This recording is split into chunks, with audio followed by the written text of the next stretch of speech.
कोल्हापूरपासून 12 kilometre असलेल्या नंदवाळ या गावी आम्ही आता आलेलो आहोत आणि नंदवाळ हे प्रति पंढरपूर म्हणून ओळखलं जाणारं श्री विठ्ठल मंदिर असलेलं एक धार्मिक आणि तीर्थक्षेत्र असलेलं हे गाव आहे. या गावामध्ये विठोबाचं मंदिर असून हे विठ्ठल मंदिर प्रति पंढरपूर म्हणून ओळखलं जातं. या गावामध्ये विठ्ठल, रखुमाई आणि राई आणि रखुमाई अशा तिन्ही मूर्ती असणारं एकत्र हे मंदिर आहे आणि अतिशय उत्कृष्ट असं हे मंदिर जुन्या काळातील असून इथे टापटीप व स्वच्छता देखील खूप उत्कृष्ट आहे. आणि या मंदिरामध्ये आषाढ एकादशीला प्रचंड गर्दी असते. लाखो भाविक कोल्हापूर शहरातून तसेच आजूबाजूच्या परिसरातून येथे पायी दिंडी काढून आषाढ एकादशीला प्रत्येक वर्षी येत असतात. इथे इतकी गर्दी असते, काही लोकांना तर फक्त शिखराचं दर्शन घेऊन परत जावं लागतं. तर अशा ह्या मंदिरामध्ये आम्ही दर्शनासाठी आलो असता आम्हाला इथल्या पुजाऱ्यांनी या मंदिराचा संपूर्ण इतिहास सांगितला, तसेच इथलं प्राचीन महत्त्व हे देखील सांगितलं आणि त्या पुजाऱ्यांच्या तोंडून ऐकलेली माहिती अशी आहे.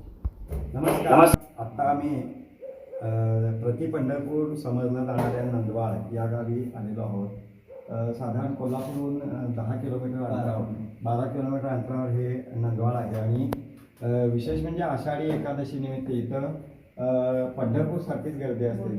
जणू काही पंढरपूरला जसं आपण पाहतो तसे इथं भक्तांची प्रचंड गर्दी असते.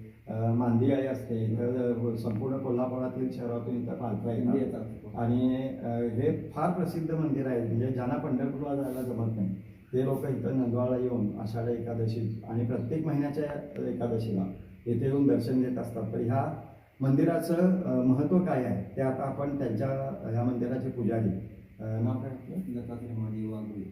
दत्तात्रय महादेव वाघरे यांच्याकडून आपण या मंदिराची माहिती घेणार आहोत. नमस्कार. नमस्कार. ठीक आहे साहेब, पंढरपूरच्या अगोदरचा दिवस आहे. आधी नंदापूर आणि मग पंढरपूर म्हणतात. हे 32 युगे आहे आणि पंढरपूर 28 युगे आहे.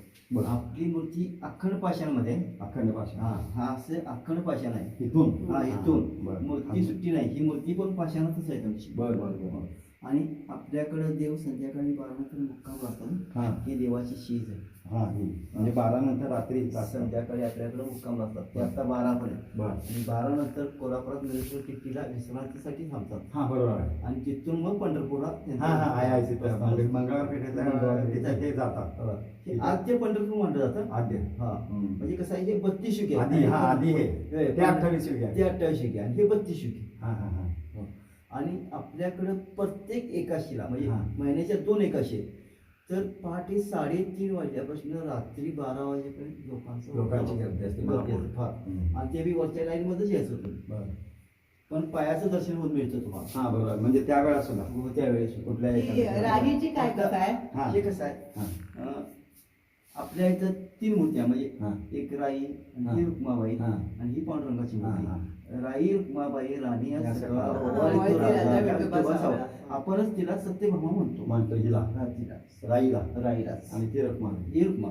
आणि पंढरपूरमध्ये विठोबा वेगळा आहे बाजूला पण इथं त्याच्या शेजारी ते बाजूला आहेत. हे विशेष आहे. आणि आषाढीला लाखो भाविक असतात. हो, लाखो असतात. तुमचं शेक म्हणजे कसं आहे, त्या दिवशी आपण एक दिवसासाठी आज सोडत नाही म्हणतो. नाही त्या दिवशी येणाऱ्या लोकांना प्रत्येकाला आत यायला मिळतं असं नाही. काही लोक दर्शन घेऊन. एक प्रश्न विचारू का?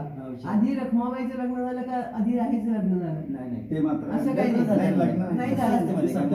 मी कसं सांगू तुम्हाला माऊली, कसं असते ना की ज्यावेळी यांचं परीक्षा घेतली जाते, देवानं परीक्षा घेतली त्यावेळी रुक्मिणी सोन्याची तोरण तुला होती वजन केल्यामुळे ज्यावेळी हिचं जे पान तुळशीचं टाकल्या वजन उचललं सत्यभामा. त्यामुळं महत्व रुक्माबाईला आहे. सत्यभामा ही तिला गर्व झाला होता. कसं आहे, आपण राम म्हणजे कृष्ण हा देवाचा अवतार आहे.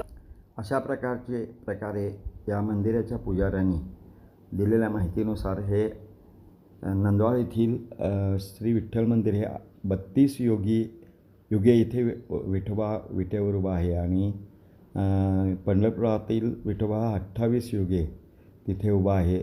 अशी कथा आहे. आणि इथे रात्री निद्रा करण्यासाठी पंढरपुरातून पांडुरंग नंदवाळला येतात आणि दुपारी ते मंगळवार पेठेतील विठ्ठल मंदिरात जातात आणि तिथून ते पंढरपूरला जातात अशी आख्यायिका आहे. असं हे उत्कृष्ट असं नंदवाळ येथील विठ्ठल मंदिर आपण जवळ कोल्हापूरपासून फक्त 12 किलोमीटर अंतरावर हे विठ्ठल मंदिर आहे. आपल्याला हा व्हिडिओ आवडला असेल तर आपण आमचे VSK पर्यटन चॅनल सबस्क्राईब करा आणि इतरांना देखील हा व्हिडिओ शेअर करा, जेणेकरून नंदवाळ येथील विठ्ठल मंदिराची माहिती सर्वांना मिळू शकेल. विनायक कुलकर्णी, धन्यवाद.